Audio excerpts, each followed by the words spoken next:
Почитувани слушатели, ви посакувам Божи благослов. Денешнава тема гласи: по што се разликува христијанството од другите религии? Зошто е христијанството уникатно и посебно? Како прво и основно е тоа што христијанската вера се базира на буквално физичко воскресение на нејзиниот основач Исус Христос. Апостол Павле го проповедаше воскресението како темел за вистинска вера на сите народи. Зашто ви го предадов најнапред она што го бев примил, дека Христос умре за нашите гревови според писмата, и дека е погребан и дека воскресна на третиот ден според писмата. Ова стои запишено во првото писмо до Коринтјаните, 15 глава. Не постои вера која има правилна насока за спасение, ако не е темел Христовото физичко воскресение.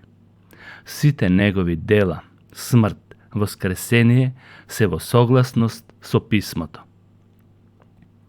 Како второ, христијанството е единствено во правилното гледиште за Бог. Христијанството е една вера, која учи дека има само еден Бог кој постои и се објави во три личности: Татко, Син и Свет Дух. Сите три личности се еден Бог, но сепак секој посебно се нарекува Бог: Татко, Син и Свет Дух. Таткото е Бог, Синот е Бог и Светиот Дух е Бог, а сепак постои само еден Бог. Апостол Павле за некои тешки прашања ќе рече: зашто кој ја познал Господовата мисла? А пак Августин рекол: ако сте во состојба да го разберете, тогаш тој не е Бог. Има многу нешта што не можеме да ги разбереме со нашиот ум, а камоли Бог. Иако не можеме во целост да го разбереме, сепак можеме да го славиме и да му служиме, на Бог во три личности. Апостол Павле вели: благодатта на нашиот Господ Исус Христос и љубовта на Бог и заедницата на Светиот Дух да бидат со сите вас. Ова стои запишано во второто писмо до Коринтјаните, 13 глава, 14 стих. Ние за Исус Христос велиме дека има две природи, Божја и човечка. Библиски гледано, тие изрази две природи во буквална смисла не постојат, а сепак велиме две природи, бидејќи Исус навистина има две природи. Тој е Бог и човек. Исто и за тројството. Тоа како израз не постои, но ние откриваме дека тој се откри и е троедин Бог. Благодатта на нашиот Господ Исус Христос и љубовта на Бог и заедницата на Светиот Дух да бидат со сите вас. Нашиот Господ Исус Христос, љубовта на Бог и заедницата на Светиот Дух. Мнозина во историјата се обидувале тоа да го дефинираат или тројството да го дефинираат и да дадат јасна слика, за да биде разбирливо. Некои правеле компарација со Сонцето.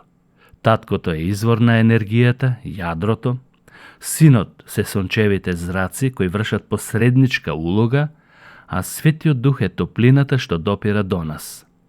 Тоа се само човечки замисли или обиди како да се представи Бог во три личности.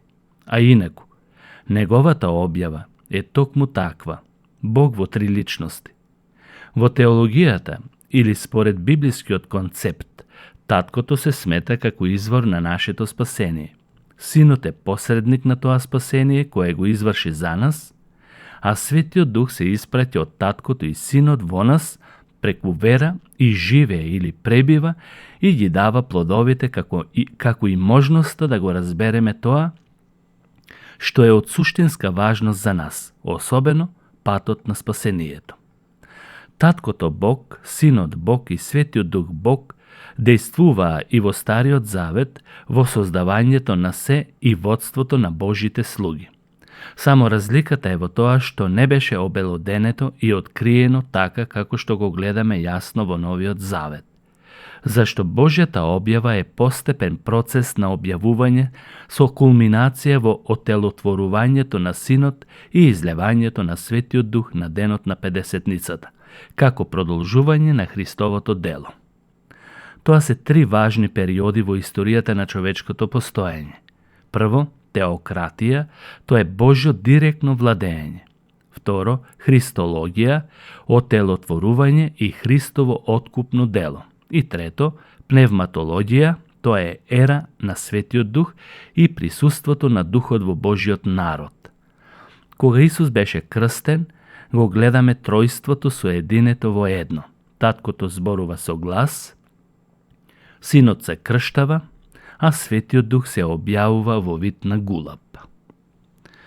Трето, христијанството е единствено по својата власт.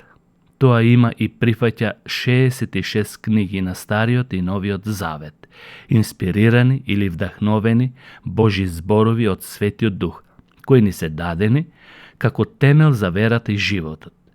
Павле му напише на писмо на Тимотеј и јасно му предочи за неговата важност, велејќи: целото писмо е од Бог вдахновено и е полезно за поука, за изобличување, за поправање и за воспитување во правдата, за да биде Божиот човек совршено подготвен за секое добро дело. Со поразлични зборови и апостол Петар го потврди тоа што Павле му го напише на Тимотеј. Петар вели дека сите пророштва и напишани книги се вдахновени од Светиот Дух и црквата не треба да се сомнева во ниту една изјава на она што е напишано во Библијата.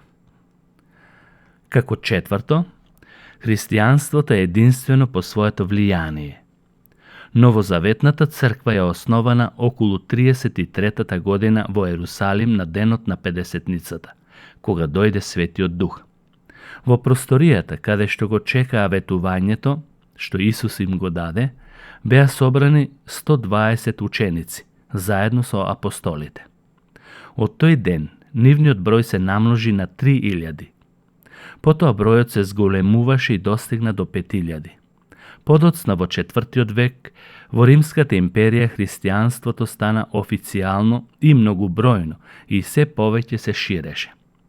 До 21. век, христијанството се намножи многу и тоа уште се проповеда и се шири. Господ да даде уште повеќе да има христијани. И петто, христијанството е единствено по своето учење во однос на спасението. Сите други религии и религиозни системи бараат дела, се занимаваат со обреди и церемонии, со цел да ги удоволат барањата на нивните божества и богови, или на Бог, но без вистинско познавање. Некои од религиите се занимаваат со реинкарнација и други видови на сваќања кои немаат никакви допирни точки со христијанството. Библијата учи дека спасението е втемелено само преку вера во Исус Христос, без да се вклучени делата како негова основа.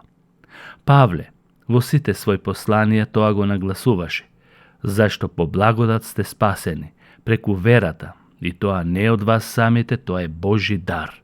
Не е од делата, за да не се пофали некој.